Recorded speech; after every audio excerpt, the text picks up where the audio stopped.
This is really oh, go for it, sir. Thank you. Everybody here in the, as part of this group, I'll call it the audience, but we are looking for high-level engagement and time for the panelists. So I'll be very brief, but I will say this is an unusual opportunity for all of us to have three innovators here who have brought great ideas to market and have created value. And so, what a time for all of us to be able to hear from them.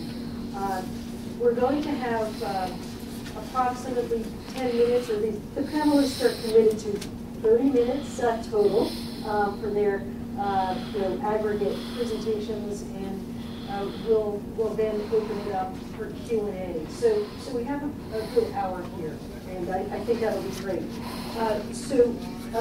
Just very briefly, let me go down the line. Jack Danahy is the worldwide security executive for the Rational division of IBM. He bridges the world of, I'll say, big blue, that dates me, and startups.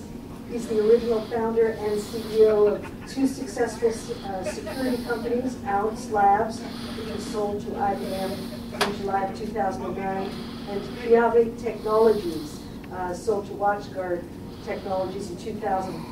He holds 5 patents.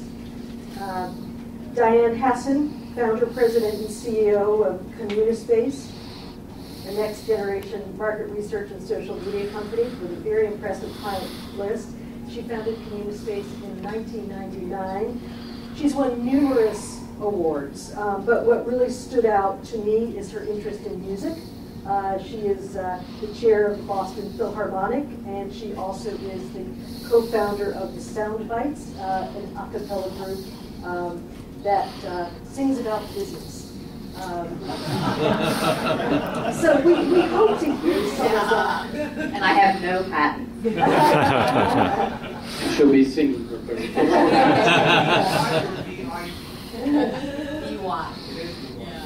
The other nice thing about Communispace, they are in Watertown, USA. Pat Scannell, I'll call him a serial CFO. He just yesterday took leave from Netezza, a company that has been purchased by IBM. He was the CFO of Netezza, so he's a CFO extraordinaire, CFO of Photonics Corporation and SilkNet Software. Looking forward to hearing from each of you. So we're going to start with Jack. I remember back in 1999, I was just telling the story a little bit earlier, in front of a group of, I think it was Common Angels, and presenting during the heyday of the go-go internet boom, presenting Piave, which is spelled Q-I-A-V-E, which is so impossible to say that no one said it correctly. If they said it correctly, they couldn't spell it. But we didn't know what we were doing at the time, and we're standing in front of an audience giving our pitch about a really relatively complex security bit of Google. And there was some interest from fairly high technical agents who were talking to them. But there were resounding applause and a lot of follow-through for the company which followed us, which was sportcardauction2.com. So we sat in these seats, although we were discussing, nothing like this really existed when we began our fundraising. I noticed that the MTDC had been here, the dean was here presenting. MTDC was one of the first investors in my first company. They were a great broker of the kinds of relationships that Joe and the team set up here. So I think it's great. We're here mainly to sort of talk to you a little bit about success, purpose, failure, guideposts along the road to taking your ideas, your businesses, your customers through the process of getting funding and growing and how all of that works. Because a lot of it is sort of counterintuitive, at least it was for me. I remember at the beginning, as I was out raising funds, I really believed that the acquisition of funding, that the style of reinforcement and affirmation I got from a venture capitalist or an angel investing in me meant that my idea was good. And this is sort of the first, if I can share with you, sort of the first idea.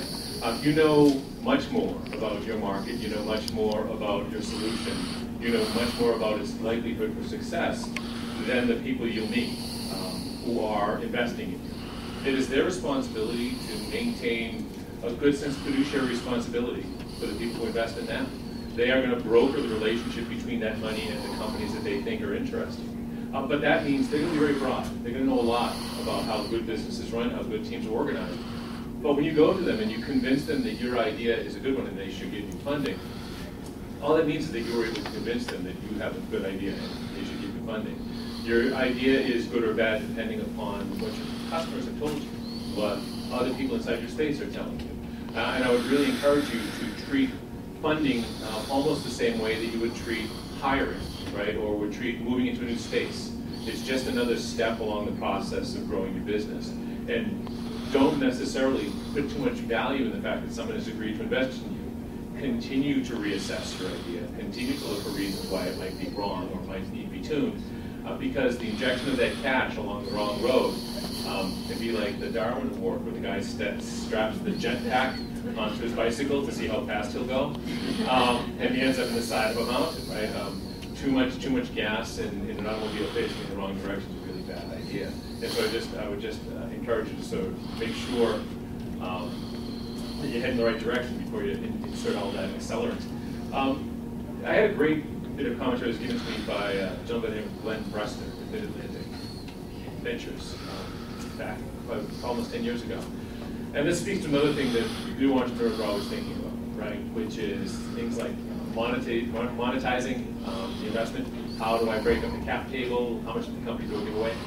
And the thing that he told me, now he didn't invest, it was too late. We had already sort of closed the deal with a couple of other investors. We were just having dinner one night. And he said, just remember as you're dealing with these guys, don't argue over the price of champagne, right? The basic undercurrent of that being, if your idea is good, and you find a partner, which is good, back to my original statement, if you find a partner, an investor who knows things that can help you, who can help you perhaps move globally, who can help move you into new markets, who has experience in the space that you're worried about, treat that as the special part. Arguing over whether it's 51 points or 54 points or 48 points, make sure you balance all of that. It's not about winning. This is a long-term relationship, believe me.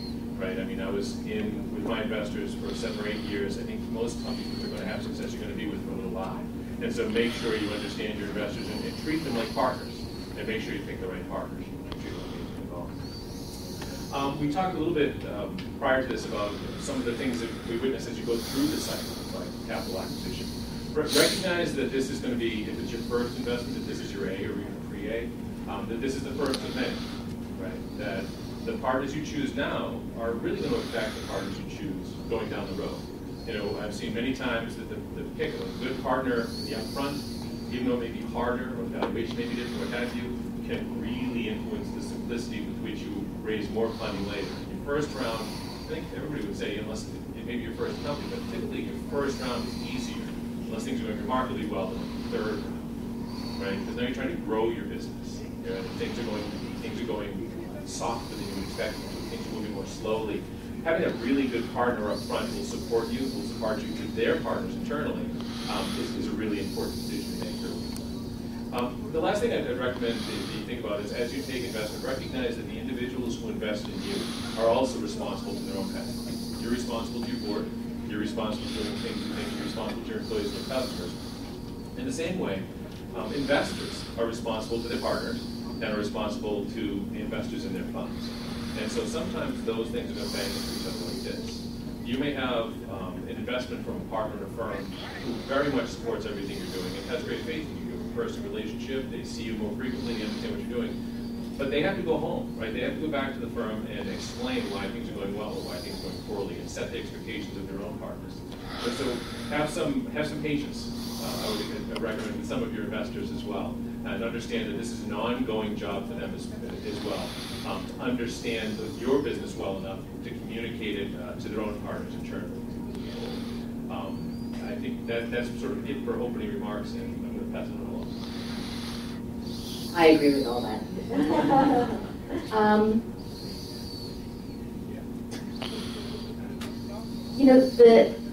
When I didn't sit in a room like this when I was first raising my money, and I must admit that, first of all, let me just say that I feel your pain, because now when I look back on the early days of building CommuniSpace, you know, when I think back to it now, it's like, oh, it was so much fun then. You know, we were wearing jeans every day and, you know, working 24 hours and all the passion and all the ideas, but it's really hard in the beginning. So what I want to do is, just to add on to what Jack said, talk to those of you who don't really feel like you have a choice on who's going to invest in you now, because in the beginning, you start and you're kind of feeling like you take money from anybody. You're so passionate about your idea, it's hard to get meetings. You meet with someone, you think you do a great job in your presentation, and then they say, well, we'll get back to you, and they never get back to you. So here's the main thing I want to say. If you're in a position where you don't have a choice, and you don't really have anybody who's sitting and writing you a check, and you don't have the luxury of trying to figure out how your cap table is going to work, I want you to know that most of us started out that way. So here's what I would say. First of all, I think, you know, right now I've built this company. I've been in Boston as an entrepreneur for 10 years. I've sat on a zillion panels, and I know most of the VCs in the city.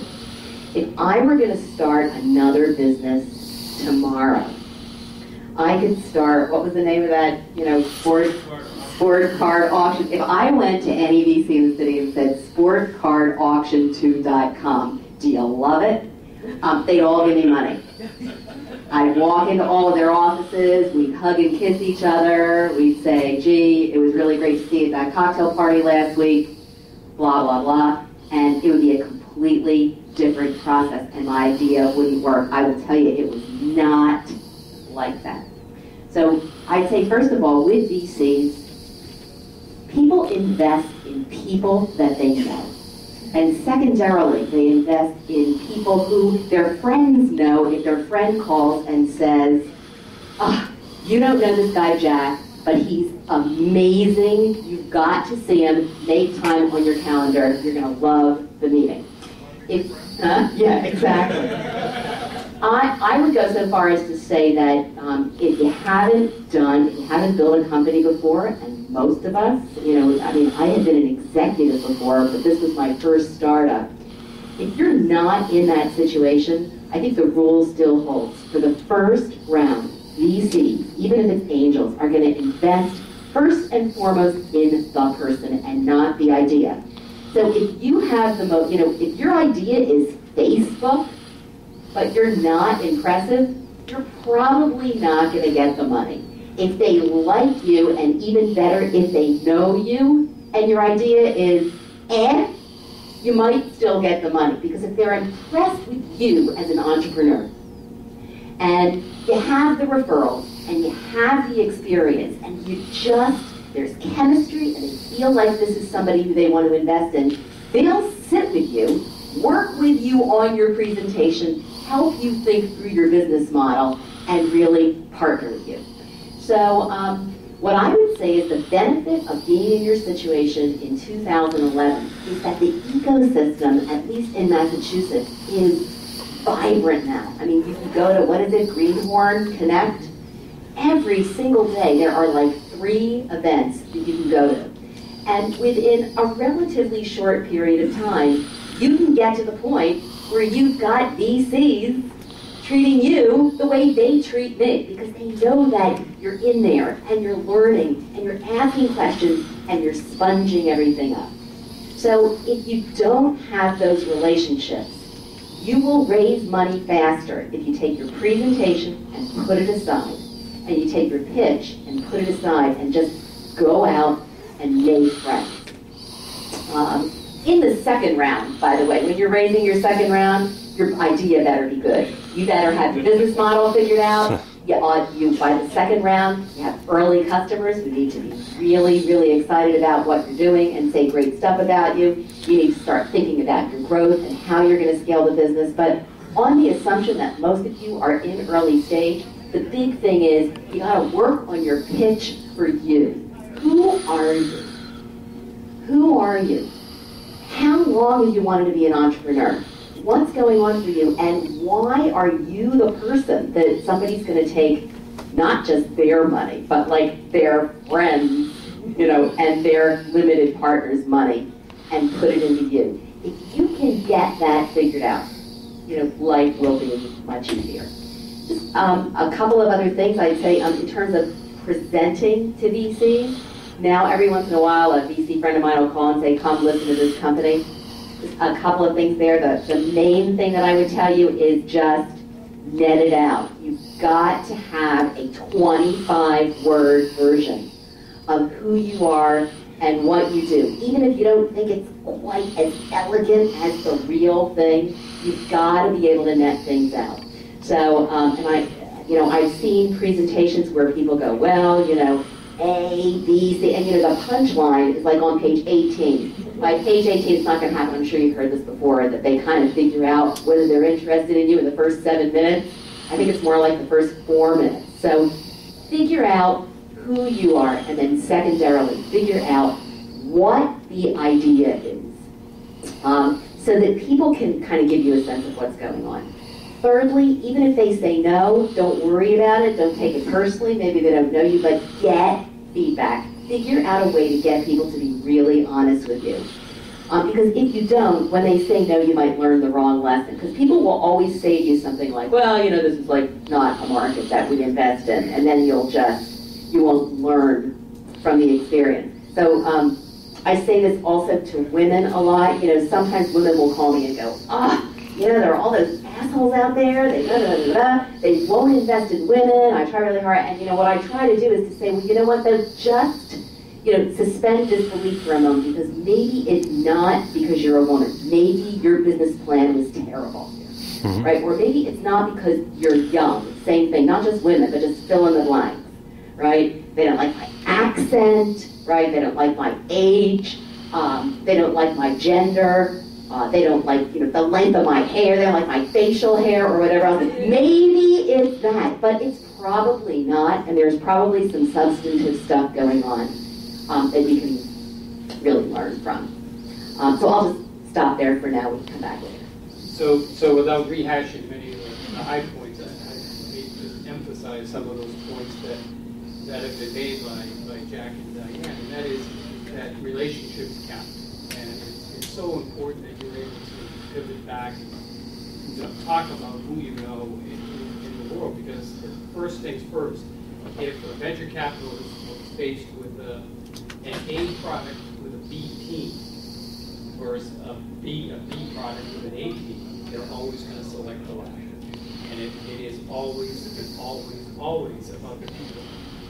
And as I look at my experience in 30 years of raising money, A rounds, B rounds, C rounds, D rounds, and having done 3 successful public offerings, it always comes back to relationships, and it always comes back to the color of money.